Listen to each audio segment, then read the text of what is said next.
Мы сёння гаворым пра мужчын, слухаем іх развагі, але ўвесь гэты час адчуваем, што вобраз цудоўнай дамы, жанчыны нязменна прысутнічае ў кадры, як арэол іх думак, як арыенцір іх памкненняў, як сутнасць існавання на зямлі, дзеля яе.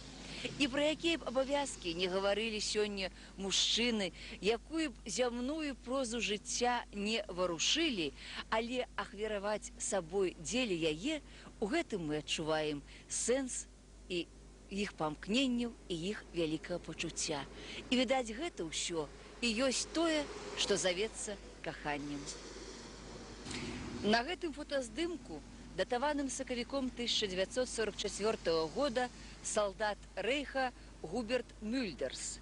У час адступлення нямецкай арміі ў адной з вёсак, што была кіламетрах у 3-5 ад Віцебска і размяшчалася на ўзбярэжжы Дзвіны, ён пазнаёміўся з дзяўчынай Галяй, якая аж да сённяшняга дня не пакідае яго сэрцу ў спакоі. У свае 72 гады ён шле вось гэты ліст і тагачаснае фота з надзеяй, што дзяўчына Галя альбо малодшая Валя, што жыла ў той жа хаце, пачуюць, успомняць і адгукнуцца. Ёсць цудоўная фраза ў лісце: «Каханню зразумелыя ўсе мовы свету». І яны, маладыя, у тым сакавіку 44-га, Галя 17-гадовая і Губерт 21-гадовы змаглі зразумець адна аднаго.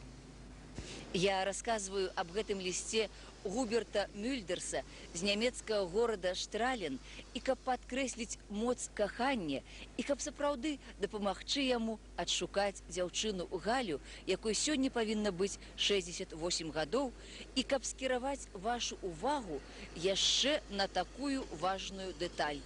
Ва ўсведамленні сутнасці той мінулай вайны да 50-годдзя перамогі, у якой мы зараз рыхтуемся. Ваявалі не народы, ваявалі палітыкі і уцягнулі ў гэтую крывавую бойню цэлыя народы.